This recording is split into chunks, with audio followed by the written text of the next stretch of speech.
Hello, welcome to cypher RLHF. In this video, we'll be going over the general task overview. So let's get started. When you first receive a task, you will notice that it is divided into three sections. In the left-hand side, you can see all the different sections that make up the task. In the middle section, you can see everything regarding the prompts and model responses. And in the right-hand section, you will see the task instructions, and that's where you actually be conducting most of your task evaluations. As you can see here are some general guidelines, the expected language of the project, what prompt type you're expected to write in this task, and other relevant instructions for when you're writing your prompt. In this case, I have already written my prompt. Again, this is a rewrite prompt, so I'm asking it to rewrite this text that is about a local event in Mexico City.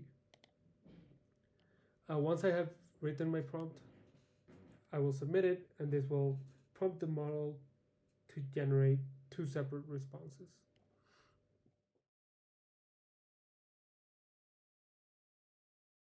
Section, you will be simply pasting the reference text if it applies to this field.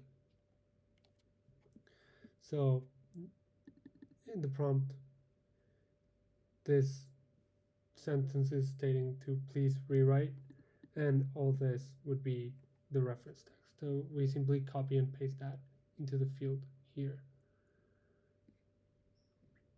We also have a prompt category question, so simply state which type of prompt you've written. And ultimately there are two, let's say, control questions, so that to ensure that all of you know exactly what instruction following is, and also what truthfulness is. So you are asked to simply define that in this field, and yes, you will have to write that in each task, and it is a bit repetitive, but it is extremely important for everyone to understand exactly what each of these two dimensions are.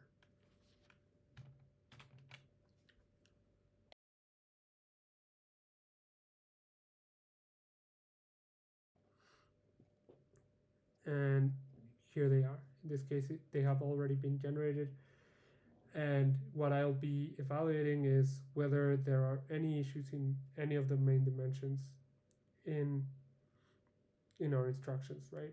So truthfulness and instruction following are the most important ones, and in this case the model generated two responses that fail in instruction following.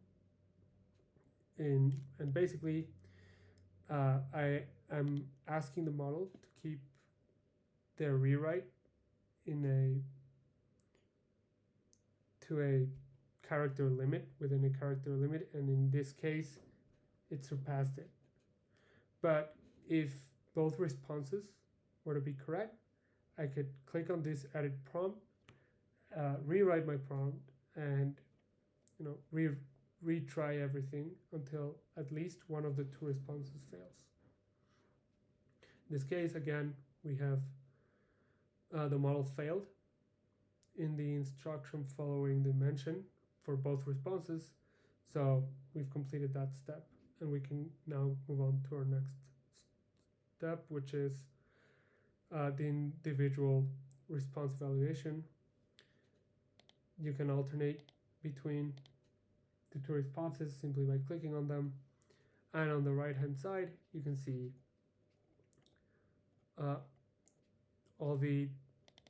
you will evaluate each response individually.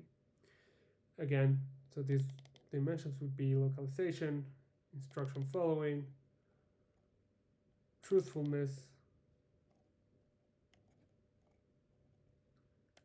conciseness,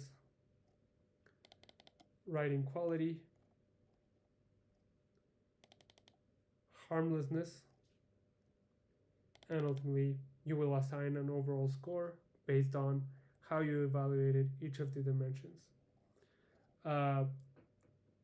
Each of the dimensions you will evaluate from a scale of 1 to 3, and you will be asked to provide a justification or an explanation if the model failed.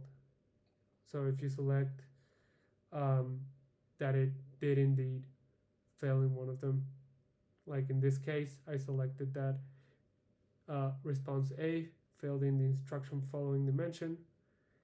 I explained that it exceeded the maximum number of characters allowed in a post. I will do the same thing for response B, and then I can move on to our next section.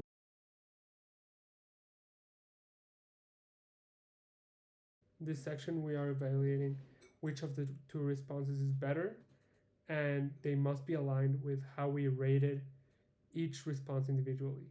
So if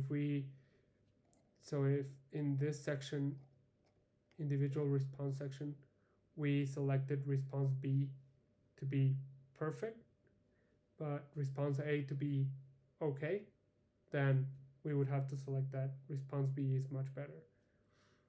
But in this case, both responses were bad.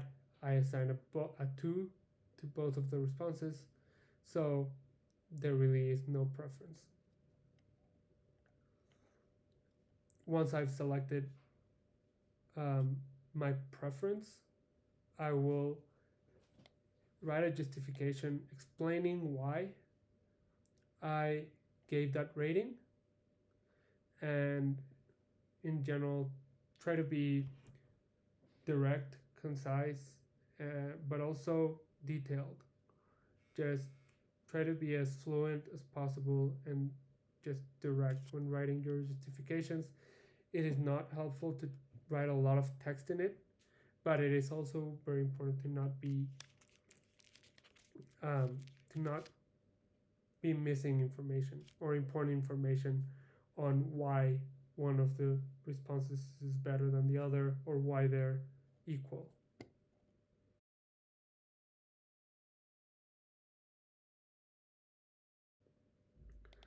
Whichever question you selected in the section before will be pre-written here, and you will only be required to rewrite that response to make it perfect.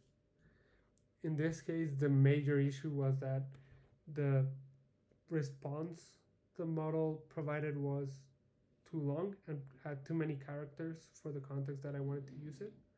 So I shortened it.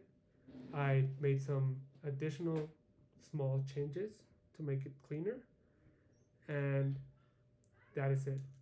Now I have done all the steps to complete the task.